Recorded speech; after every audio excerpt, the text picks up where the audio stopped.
And so we are in the process in our integrated human lived experience of remembering that our identity is in God, is in love.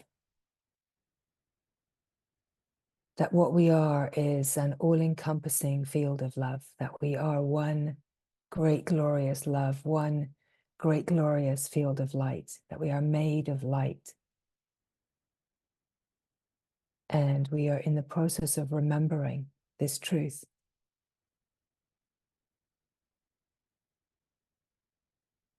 The way that we remember this truth is through the lived experience of life.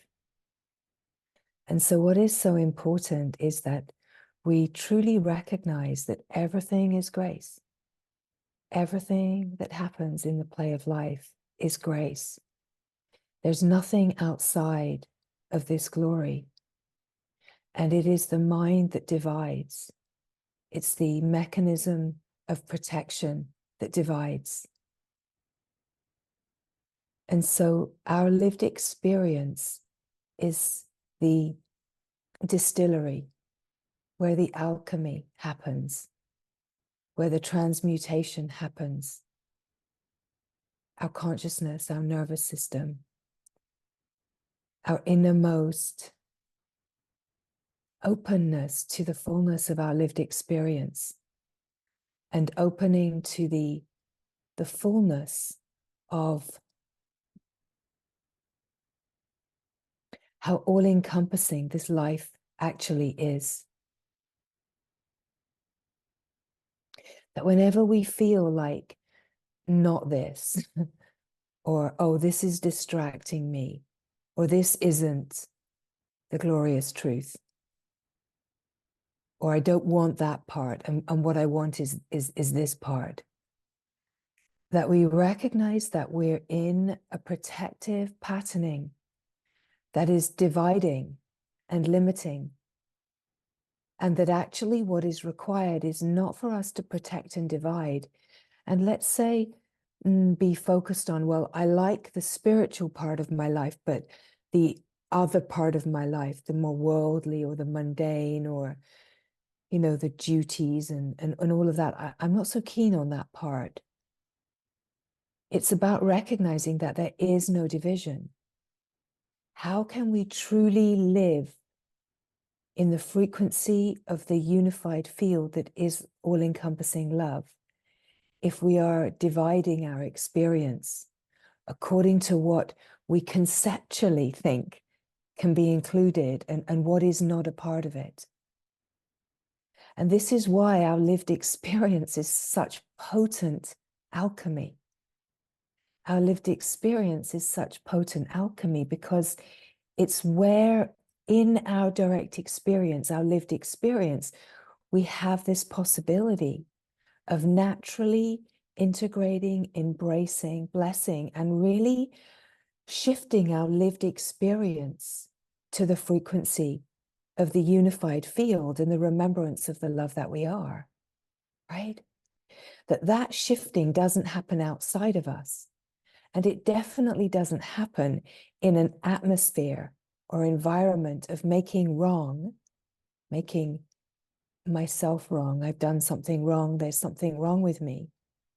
There's something wrong with my life. There's something wrong with the world.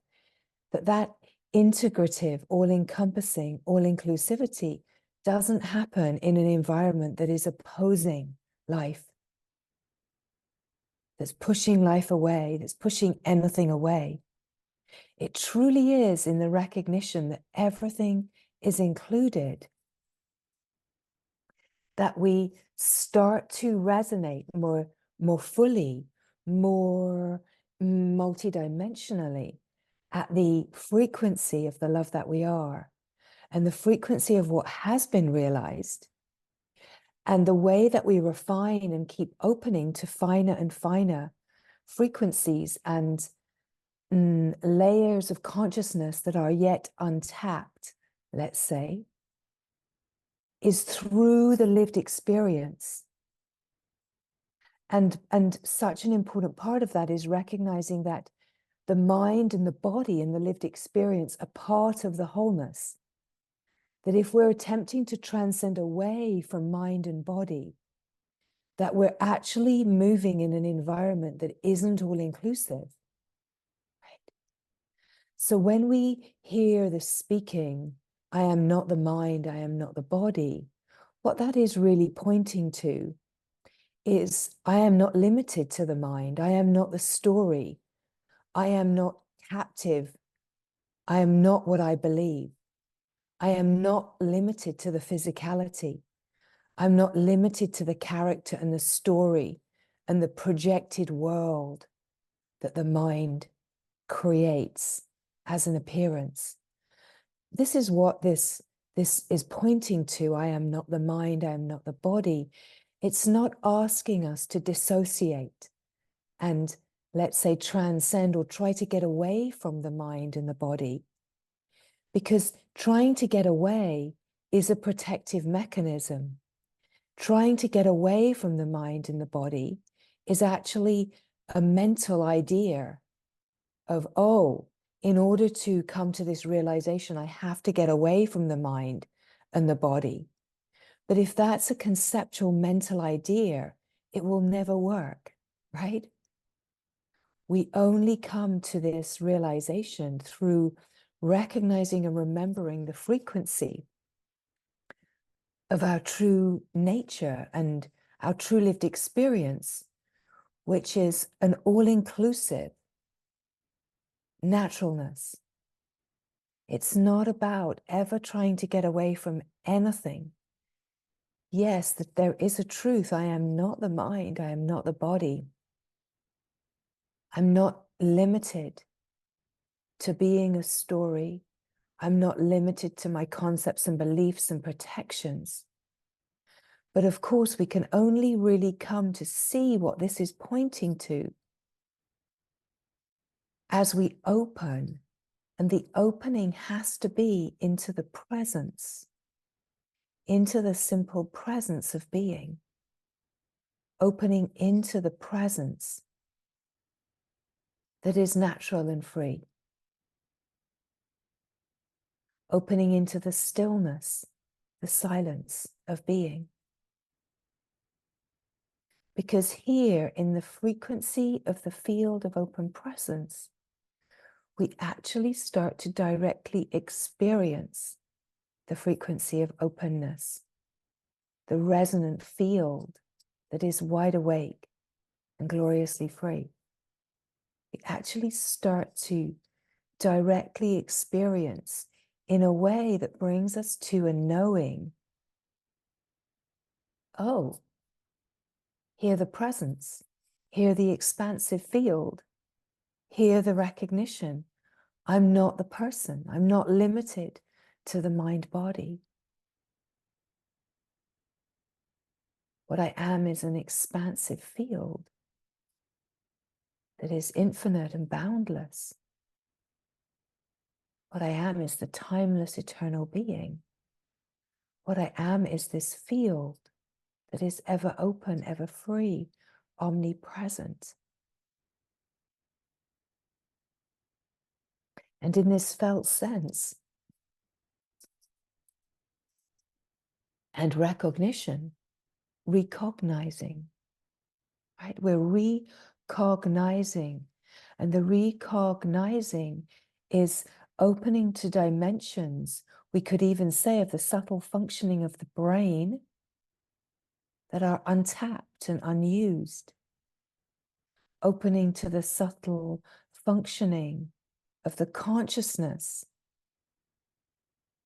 that are untapped and not really being fully resided in.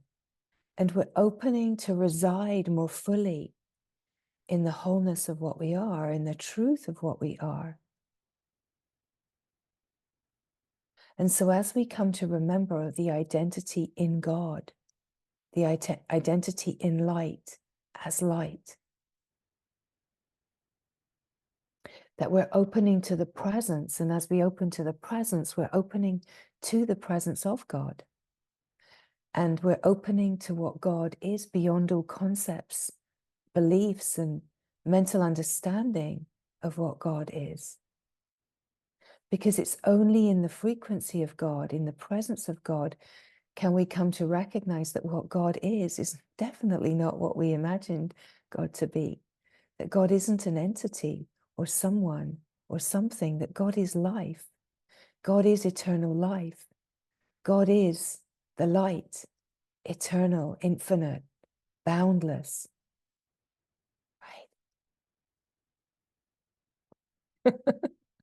Right? Oh, great glory. What a revelation, right? For the heart to land in, to open to. What an extraordinary and yet wildly ordinary revelation for the heart to open to. What incredibly good news, right? What incredibly glorious good news that we're opening to. That God is not a punishing entity. God is not that which we will never reach because we are such terrible sinners. That the whole idea of sin itself is a great misinterpretation. That the only thing that we could possibly equate to the idea of sin is the innocence of the misunderstanding that we have become bound in. And our misunderstanding is that it's possible to be divided from God. That we've been in a misunderstanding that we are divided from God, divided from love, and divided from the essential wholeness and the eternal glory and light that we are. That we can imagine that we're divided from freedom as we open to realize that we have always been free, that we are ever free, that we are ever boundless. And that what we're opening to is something so profound, because it's not only a sense of, I am not the mind, I am not the body, as in I'm not limited to the mind and body, but that what the mind really is pure awareness, is a field of pure awareness. What the body truly is a body of awareness, a body of light. And that what we are is actually not limited to a physical being, that we're a multidimensional, eternal being, right? Mm.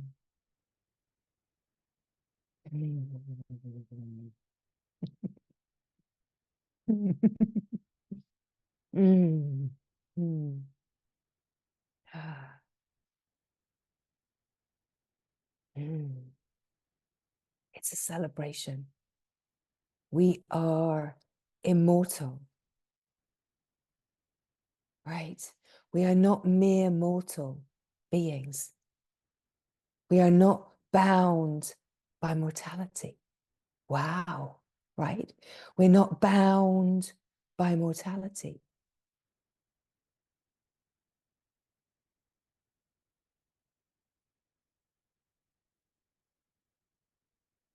And Nanda Ma said so famously, death has to die, right? The whole idea of death has to die. The whole idea that we're mortal and that we have a beginning and an end, right? Yeah.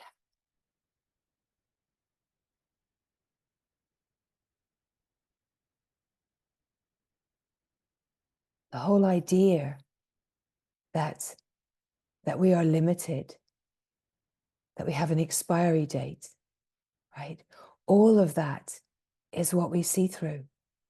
All of that is what we are seeing through, right? We're seeing through the whole wild, wild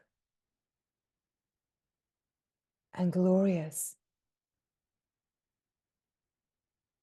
idea of what we are. We're seeing through the conceptual constraints of what we have believed ourselves to be. And we come to recognize that the lived experience is nothing more than a glorious unmasking of love. That every moment that we find ourselves in a crunch, every moment that we find ourselves up against our own self, up against the mind, that it's just an opportunity to include It's just an opportunity to see more clearly. It's just an opportunity to bring the radiant light of our true, deep, essential knowing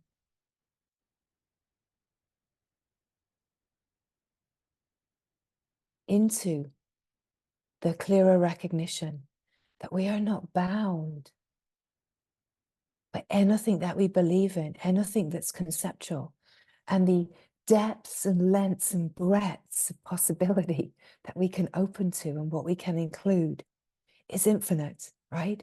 So our lived experience, as long as we have a body to tend and to dwell in, right?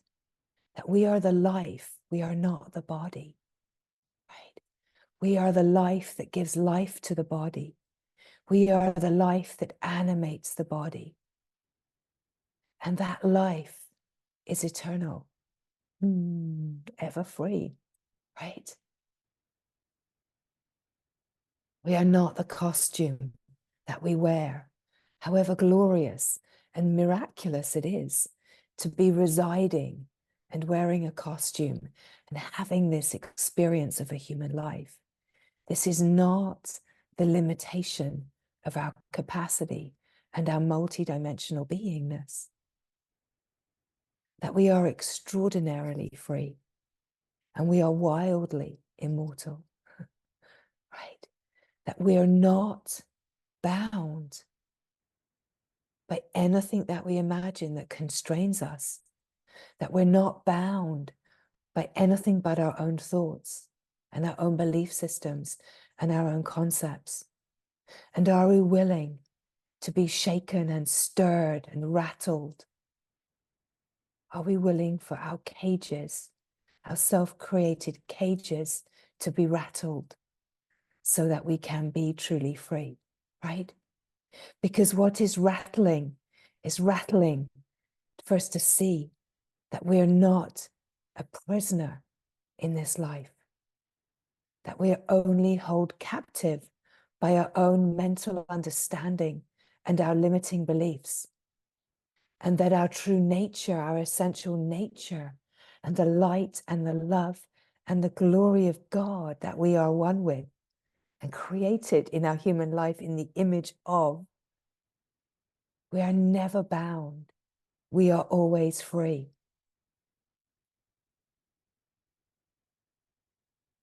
And yes, this is the big picture. It's the big picture, all right, but it's not a big picture that's limited to anyone in particular. It's the big picture that is the reality for all beings to live. It's the reality for all of humanity to open to. It's the reality of the divinity that is our true essential nature. It's the radiant light that we are in truth, that is ever shining. And in a way, as we bring the big picture forward as a frequency field, it's a field that every being can join in at a frequency level. However sticky the mind might feel, however grumpy the me might feel, however much agitation or aggravation the mind could be in, that the frequency of true nature is a field of freedom, that whether you feel like you know it or not, you are already free right now in this moment. Your spirit is free, right? The love that you are is already the love that you are. The light that you are shining as is already the light that you are shining as.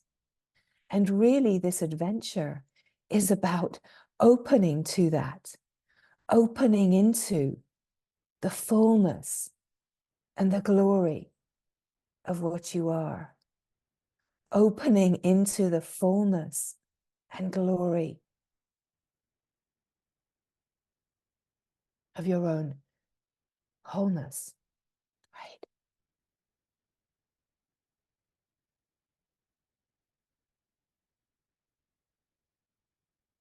that in life there are no mistakes. That life itself is the most incredible wisdom and intelligence that is carrying us to the glory of the light that we are. That life itself is the intelligence that is carrying us. So there's nothing that happens in life that is outside of this all-encompassing field of love. And in a way, the life is about how much of this love can we reveal? How much love can we reveal in the play of time?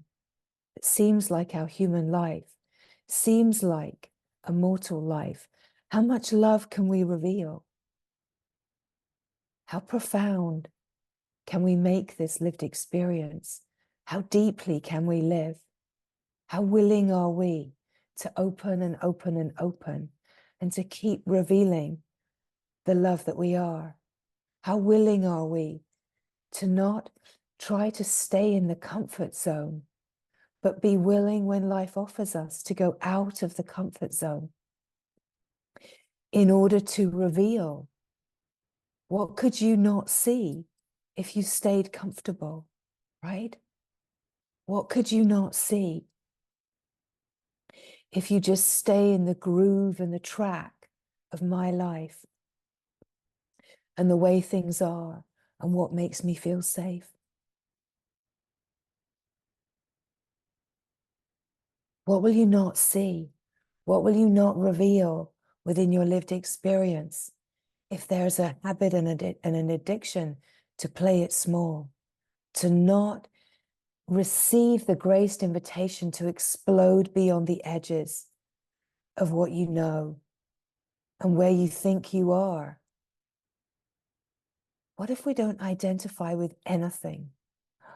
Wow, immediate freedom, right? What if you're not defined and confined by anything that you identify with? You're not identified with being a male or a female. You're not identified by being a certain age. You're not identified with being a parent or a child or a sibling or a friend, or you're not identified with all of the roles and the masks that love takes. What if you're absolutely free and nothing that is being played in the human life confines you? Nothing limits you. What if we open up to the unlimited invitation of this life to be wildly free, ecstatically free, and to open to the possibility of the rapturous heart? What if there are no edges holding you in? What if nothing about you can confine you? Nothing about you can confine you. That in the presence and the identity in the glory of God, that we are eternally free. And when we're truly resonating in the frequency of the glory of God, that the light is so bright that everything can be included and everything can be revealed as love, and that the nervous system is the distillery where that refinement and transmutation happens.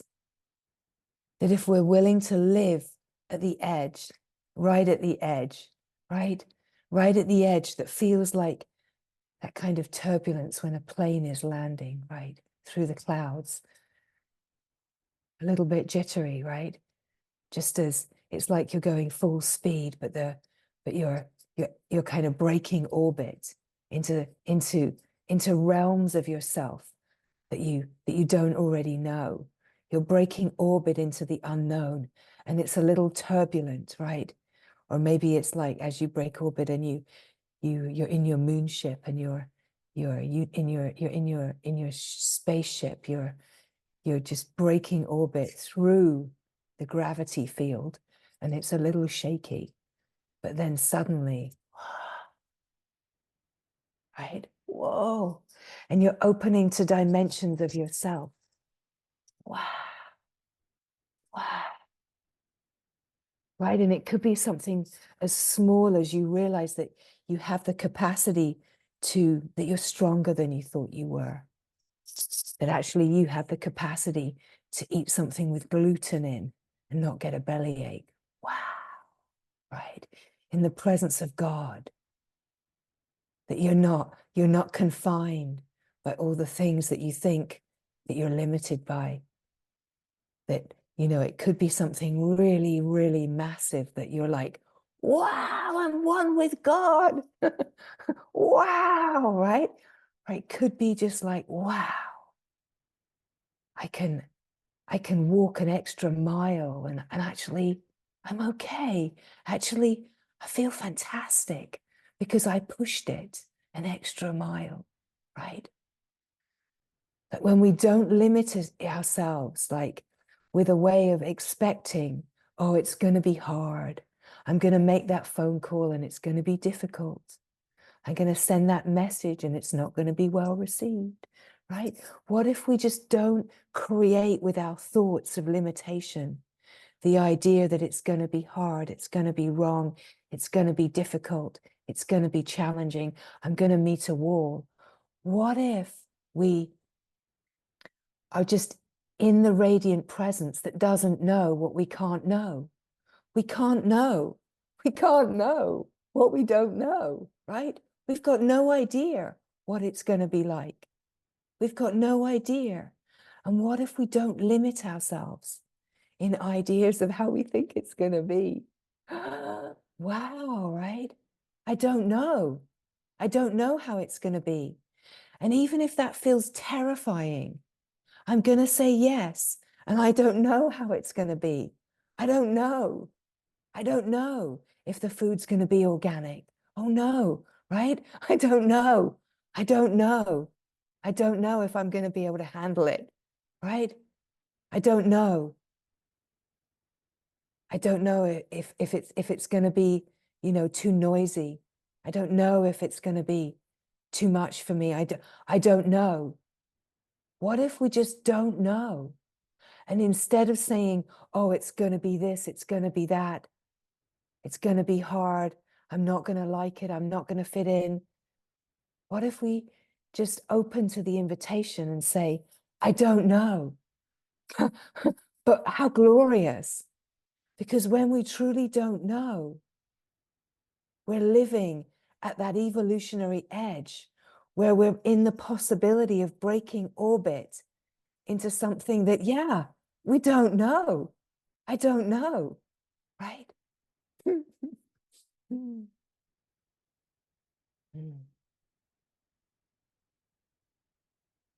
We have no idea how freeing it can be to be taken out of our comfort zone. Mm-hmm.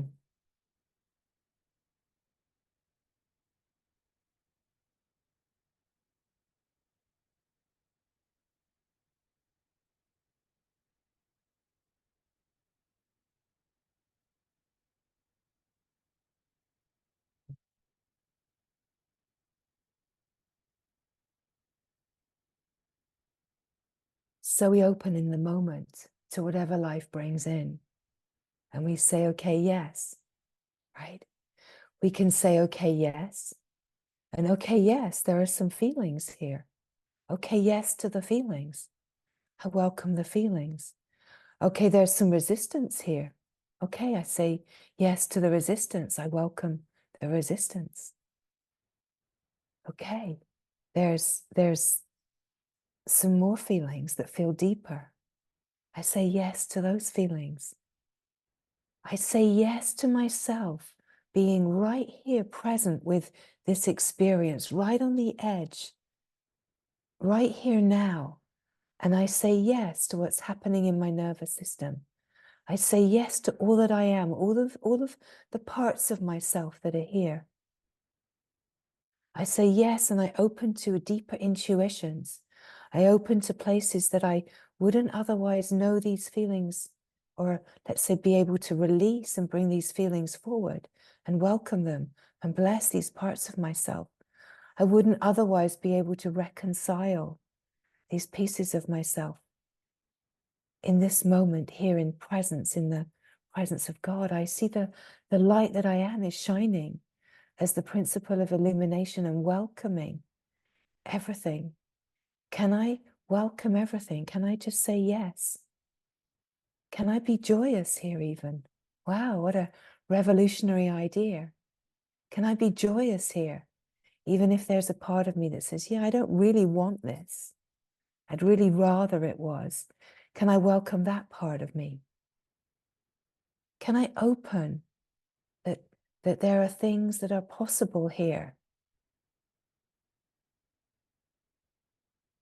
that I wouldn't otherwise have the experience of knowing, and that there's a possibility of a reconciliation in consciousness that I don't even need to track or monitor. How am I doing here? How am I doing? Am I getting it? Am I staying open? It's like just to see every part of yourself. Because here we open to the capacity of our consciousness and our true intuitive knowing and the multidimensional, incredible beings that we are, the capacity that we have. We open to the capacity that is so far beyond what we have imagined that our capacity is.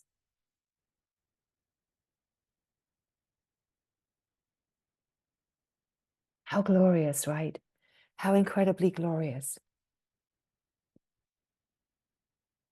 Mm-hmm. Mm. So at this moment, I'm being really called in my heart to just shift into sharing things that are a little more personal here, because there's a wildness in the play of life. And, you know, the glory that's coming forward is that yesterday here, as so many of you know, that I live here on Cortez in the wilds of British Columbia. It takes 2 ferries to get here. And yesterday afternoon, there was an incredible storm, right? And it meant that the ferries didn't run. And it meant that I had to find a hotel, stay in a hotel. And there's no resistance here. Absolutely glorious. Like, sure, I'd rather go home, but okay. And so in this, even though there was no resistance, such incredible revelation happened. And that revelation is a wide open field of the glory of God that is now moving now for us all to share in. And in the hotel, you know, I had to find the things so that I could eat. And I could have said, oh, well, the bed's really soft. I'm not going to sleep well in there. But it's like, no, the bed's really soft. Okay. The pillows are all too hard. Okay. Right. Okay. I could have been, oh, I'm not going to sleep well, and then I'm going to be a mess for satsang. But no. Okay. The power goes out because there's the most incredible storm, incredible storm that ensued. The power is out, and in the wilds of the storm, I went walking, just the wilds of the wind that could almost pick me up off my tiny little feet and blow me 100 meters into the air. It was wild. And in the wilds and the wilds of the storm, this is where it gets even a little more personal, is that, again, another part of this little story that I'm sharing with you. I love that we're a family, so this can happen, is that, as so many of you know, our beloved companion Elka passed out of her body on Tuesday, actually pretty much during our satsang. And in the wilds of the storm, in the wilds of this crazy storm, I just I hadn't really felt her presence in the way that often happens for me after a being passes that I know. I had, we had sat with her body, her beloved, precious body, and we had felt, all the glorious things about her, but I hadn't really felt her in the wilds of this storm, I just felt this glorious being of light that embraced her whole dying process with such an all-encompassing gorgeousness. She was such a glorious, open being in the process. It was an incredible grace and privilege to witness her. And in the wilds of this storm, I just felt her saying, this, I'm free, I'm free, I'm free. And just this freedom of this wind, this wild wind, just was the song, it felt like, of her freedom. Like I really could feel her freedom, her freedom, her freedom. And it just felt like this absolute glory that in a way I was being pushed. I was being pushed. I haven't traveled or stayed anywhere but home since COVID. And so here was the adventure that I'm in a hotel with no power in a wild storm. And and the glory and the brilliance of this wild wind and this wild spirit just felt so incredibly magical. And then in the morning, of course, it's completely calm. And here's the sun, and here's the brilliance, and here's the day that her body will be given back to the earth, that we'll gather after this, and we will bring her back to the earth. And then the scramble to get back in time for satsang, and a ferry lineup where all of the service trucks are at the front and the cars are not being allowed on. And you know, the practice of the presence of God isn't the practice that says, let me get on, I've got to get on, I've got to get on. The practice that is that which says your will, and just rests in the frequency that says, this is your show, this is your show, and I'm just here for it, right? And of course, the car just gets put on right at the front, and there's this seamless integrative experience that lands this body back here to be able to join with you. And then the glory of the revelation of the presence of God, the presence of the glory that we are, the field that we are, the love that we are. And in a way, the sharing of this comes forward because it's just an example of all of the ways that we're all faced every day with these kind of incidences that we could say, oh no, I need to do this. I need for this to be different. That we can resist it or we can open to it. And it doesn't matter how much it costs to stay in a hotel. It doesn't matter that you have to just find what you can to eat. And it doesn't matter if the bed is a bit soft and the pillows are lumpy, right? All of this is metaphor for life, right? That's why it's being shared. The particulars and the details don't matter. But every day of this life, we're being offered these opportunities. That it's raining when we want it to be sunny. That it's sunny when we want it to be snowing, right? It's just to see how we can live either in division and limitation that battles life, or we can receive the glory of life and just come to the presence of God whenever there's any subtle edge, any subtle feeling of resistance. Yeah, I don't want it to be this way.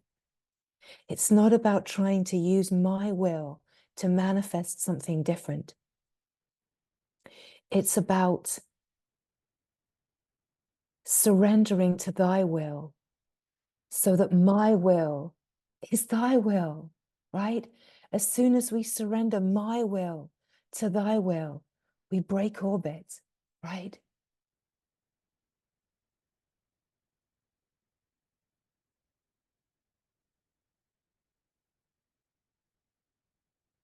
We break orbit into realms that are unknown. We break orbit out of the limitation of mind and body and limitation and story. We break orbit into our multidimensional nature, and we come to realize that what the realization of the self is, the realization of the one self, is not a limited context of the worldly. It's a multidimensional realization of the immortal nature, right? It's the multidimensional realization of the eternal nature that is birthless and deathless, that is ever free and ever ecstatic in that freedom, shining as the sun, blowing as the wind, right? Flying as the bird, dancing as the ocean waves, right? All of it standing still as the trees.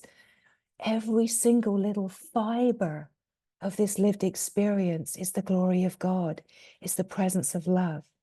And if we stop resisting it and we open to it, we realize, oh my God, this soft bed is the glory of God. I have a bed. I have a bed, right? These lumpy pillows, right? All of it is the glory of God. And it's all about how we are with it, how you are with yourself, how you are with everything is how you are with God, right? To be present with God, naked, undressed of my will, surrendered and celebratory, that whatever you are bringing in, great glory, somehow this is the edge that you're asking me to jump off into the unknown, into the oblivion of my eternal self, into the oblivion of the silent, eternal being that I am. And yes, right now I still have a costume that life is permeating and animating this form, this flesh, these bones, this blood, that life is animating, that breath is giving life. But how precious is this life? And would we waste a minute of this life being anything other than right on the edge of our evolutionary expansion, right? Would we waste a moment? Would we waste a breath that we have no idea when the last breath could come? That just suddenly breath stops animating the form and the breath of life is just living joyously, right? Life goes on. Life is now. Life doesn't end. The play of the human life is like the stage goes dark. And yet life continues. But while we have this glorious lived experience, will we waste a moment of this precious life being anything other than a process of revealing love?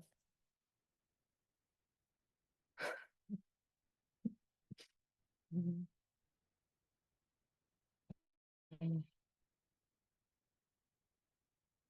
I feel all of our companions here with us, the whole field of light. How precious this life is. How precious this life is.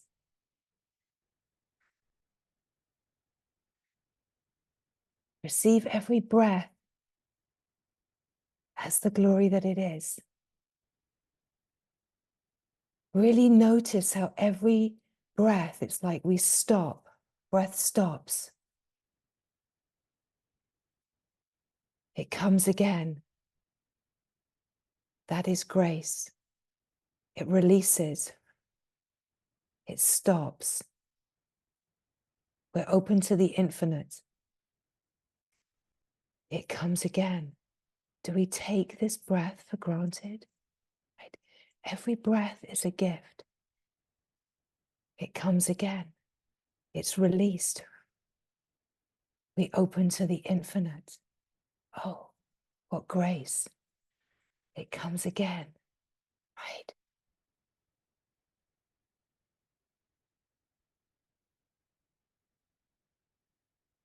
Let every living, breathing moment be an opportunity to reveal the love that is here.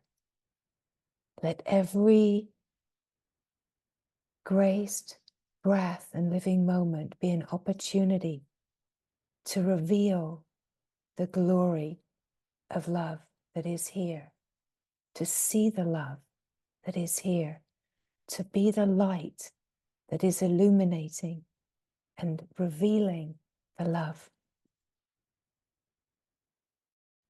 that we are, the love that is here.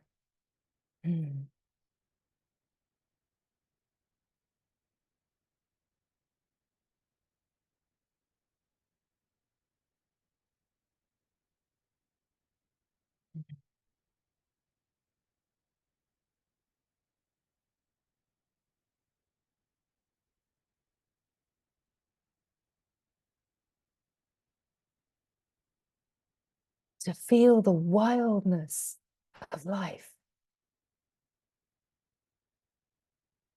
to really feel the wildness of life in every cell,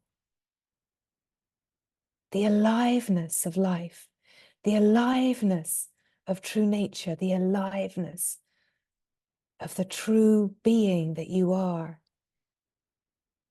like revved up at your full capacity to be in just awe and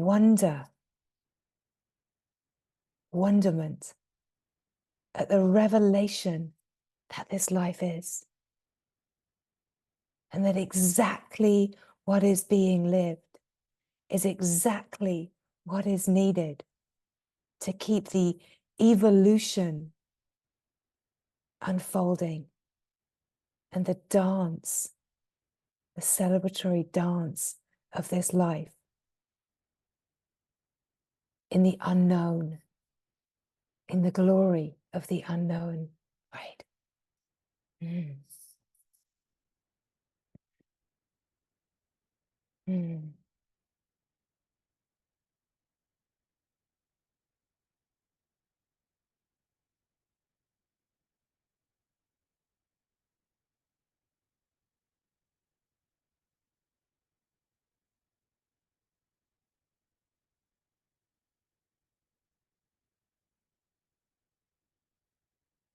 You see, it's all one field.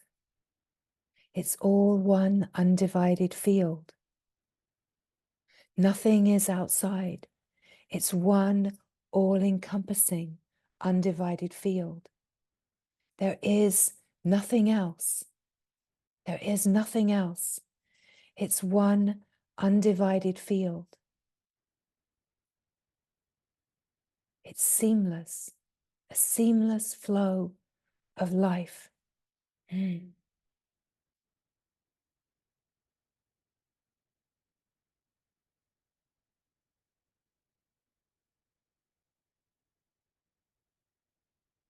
And it's not abstract, right?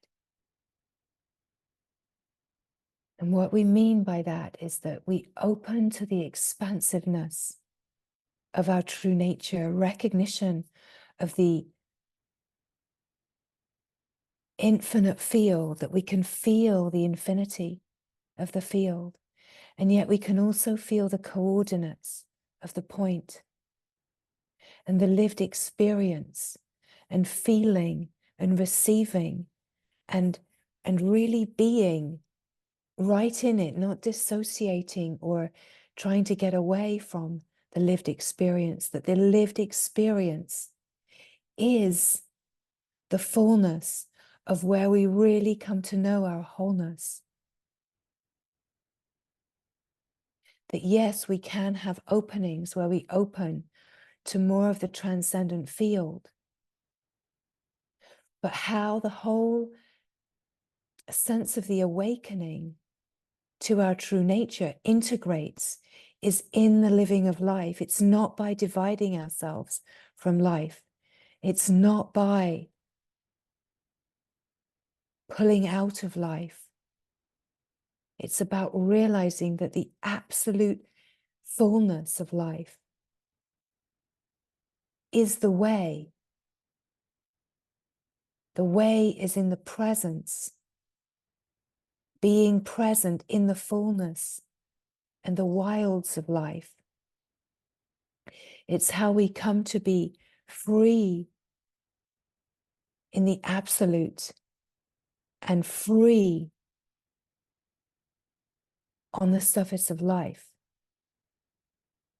So that the lived experience, as long as we're wearing a costume, can be in service as an instrument, bringing the light and the love to the surface of life as a frequency field that is shifting the frequency of humanity's collective lived experience to be the remembrance of divinity. That any area of the life that we are dividing or limiting or believing that we know better, we're in like a tribal consciousness, any place where we're holding this, that I know better, this is better, any way that we're dividing, that is a place where the inner experience has the possibility of breaking orbit and revealing love, revealing something so profound that is so outside of what we think we know and where we think we are safe, right? That our true safety is in the light and in the love of true nature. So here we are in this wide open field, the emergent field, the immanent field. And yes, the transcendent field, ever present. And that ever presence is the presence of God, the presence of the glory. Yeah.